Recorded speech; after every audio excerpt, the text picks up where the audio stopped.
আজ আমার কত আনন্দের দিন বলে তো। সেই আমার ছেলে ফিরে এসেছে, আমার একটা নাতি হয়েছে। বৌদি কতদিন পর বাড়িতে একটা খুশির খবর। হ্যাঁ আমি আর কিচ্ছু চাই না, সমস্যা আমার কিন্তু আরো মিষ্টি চাই। খেলি তো তুই না তুমি এটা হাতে না না না না। মুখ শুকনো করে কেন দাঁড়িয়ে আছো? কি হয়েছে তোমার? ও আমি জানি দিদানের কি হয়েছে। কি হয়েছে? আমরা সবাই মিষ্টি খাচ্ছি না, দিদানকে কেউ অফার করছে না। আমি না মা না না। দেখেছো কিরকম ভাবে টর্চার করছে আমাকে? আমি গ্রেট গ্র্যান্ডমাদার হয়েছি অথচ একটাও মিষ্টি খাবো না, তুমি হতে পারে? একদম হতে পারে না, একদম হতে পারে না। বলো নিখিল, গ্রেট গ্র্যান্ডমাদার হওয়া কতটা অ্যাকমপ্লিশমেন্ট বলো। নিশ্চয়ই। রঙ্গন কাম ডাক্তার তো বলেই খালাস মিষ্টি খাবেন না, বাট আই ডোন্ট কেয়ার। খাওয়া না ভালো করে খাওয়া। কিন্তু দিদান আমার অ্যাকমপ্লিশমেন্ট আরো বেশি বড়। মানে কি বলছিস তুই? না। কি বলছিস? না, কি ব্যাপার কি? না, না। মামা হচ্ছে, দাদু হচ্ছে, বড় কিছু মামা। সরি কাকাই, কিন্তু সবাই বলে, লোকে বলে যে মামার বাড়ির আবদার, দাদুর বাড়ির আবদার কিন্তু কেউ বলে না। আর সবচেয়ে বড় কথা, মামার গলে মুখে বাদ হয়, দাদুর গলে কি হয়? চুপ, কিন্তু একদম চুপ। তো আমার সবচেয়ে বেশি ফেভার কাকে করে? আমাকে করে।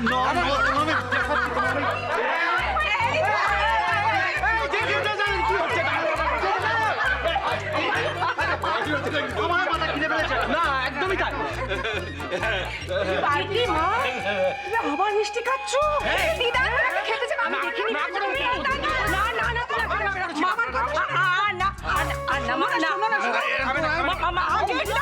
দাদু ভাই ভীষণ কথা বলছিল, আমি ভীষণ ডিস্ট্রাক্টেড হয়েছিলাম, তাই টেস্ট করতে পারিনি। তাই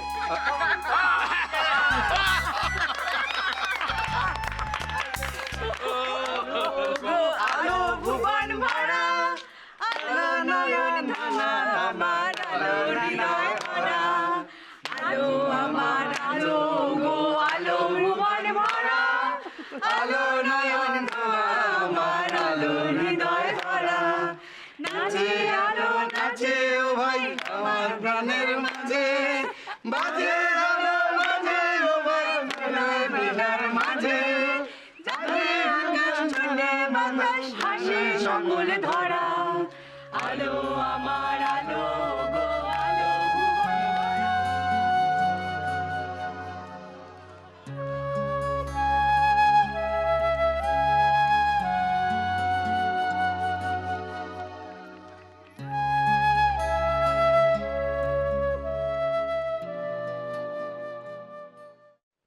এই মহুয়া দাঁড়া, আবার তুই না খেয়ে কলেজে যাচ্ছিস? আমি তোকে কতবার বলেছি না খেয়ে কলেজে গেলে মাথায় কিছু ঢুকবে না। আমি খেয়েছি রঞ্জনা দেবী, সত্যি বলছি আমি খেয়েছি। আমি দুধের টোস্ট খেয়েছি।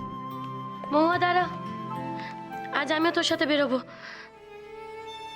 আজ অনেক দিন পরে এনজিওর অফিসে যাব আমি। কে জানে সুপর্ণাদিরা কি ভাবছে আমার সম্বন্ধে। ভাবছে হয়তো আমি কাজের ব্যাপারে একদমই সিরিয়াস নই। একদমই না মৌরি, তোমার কাজ দেখে সবাই জানে যে তুমি খুব সিরিয়াস। কিন্তু আর নিখিলের এত বড় একটা এমার্জেন্সি না হলে তো তুমি এমনি এমনি অ্যাবসেন্ট করতে না মৌরি। আই এম শিওর সবাই বুঝবে। তবে রঞ্জনা, এরকম করাটা না একদম ঠিক নয় গো। আমরা যাদের হয়ে কাজ করি তারা আমাদের চেয়ে অনেক বেশি সমস্যায় প্রতিদিন বিধ্বস্ত হচ্ছে। আচ্ছা বাবা, আমি বুঝলাম। আমি না সুপর্ণাদিকে বলবো যাতে পলাশডাঙ্গে আমি ফুল টাইম কাজ করতে পারি। মানে? হ্যাঁ রঞ্জনা, পলাশডাঙ্গায় অনেক কাজ করার প্রয়োজন। আর আমার সব কাজই তো আমি আধখাচড়া করে এসেছি, কাউকে এখনো ভালো করে ট্রেনিংয়ে দিয়ে আসতে পারিনি। তাই করি বরঞ্চ, বলো সেটাই ভালো হবে। দিদিভাই, তুই পলাশডাঙ্গায় চলে যাবি? তাহলে তাহলে আমার কলেজের কি হবে? কেন? রঞ্জনা দি আছে তো, পারবি না রঞ্জনা দির কাছে থাকতে? কি রে? তবে এখনো বাবা মাকে এই নিয়ে কিছু বলিনি আমি, বলা হয়নি। কিন্তু আমার মনে হয় কোনো প্রবলেম হবে না। মৌরি, তুমি যে পলাশডাঙ্গায় যাচ্ছ এই কথাটা নিখিলকে জানিয়েছো?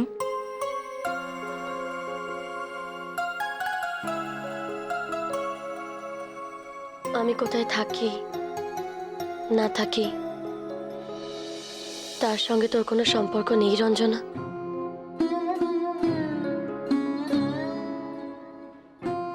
ও যদি সত্যিই চায় ঠিক খুঁজে বার করবে আমায়।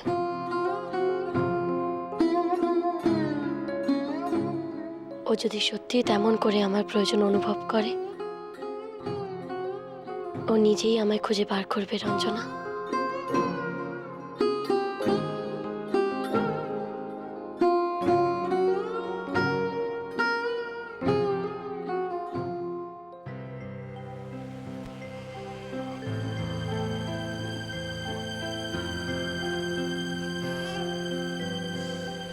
আয় আয় না।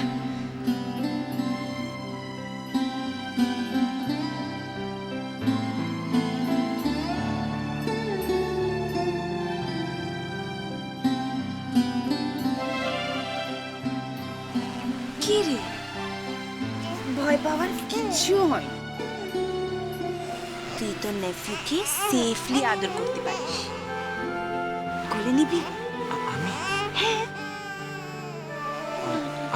আমি কোলে নেব? নে, এই নে। এই যে মাথার কাছে হাতটা এইভাবে ধরে রাখ। হ্যাঁ হ্যাঁ হ্যাঁ, এই তো এই তো এই তো। তুমি এখন তোমার মামার কোলে আছো।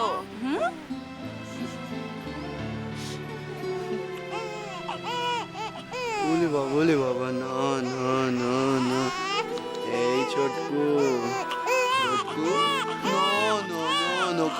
কাজ না। তোমার কলকাতা কেমন লাগছে বাবা? হ্যাঁ, কেমন লাগছে? দেখেছিস দেখেছিস? এবার কান্নাকাটি না করে মাকে একটু বকে দে তো, ছোট্ট করে বকে দে। দেখ আমার উপর হাসছে। এই পৃথিবীটা কি সুন্দর না? আর তুই আসার পর থেকে না পৃথিবীটা আরো বেশি সুন্দর হয়ে গেছে। তুই জানিস কি রে? উলি বাবলি, এই না তুমি এখন একটুখানি শুয়ে বলো। এই না দিদি, এই যে এই যে এই যে।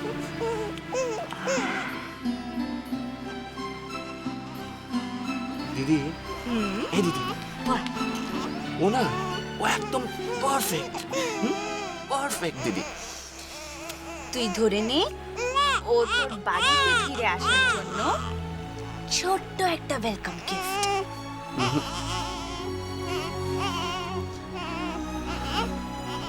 The best gift. এর চেয়ে আর ভালো গিফট হতেই পারে না।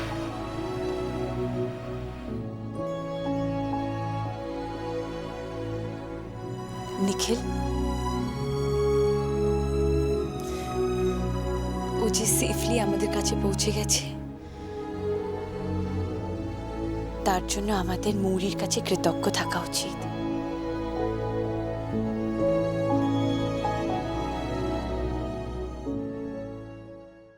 আমি সুপর্ণাদিকে বলছিলাম যে একটা কোনো প্রজেক্টের দায়িত্ব আমি নিতে চাই। আমি ফুল টাইম লোকেশনে থাকতে চাই। লোকেশন মানে? What do you mean? Palashdanga.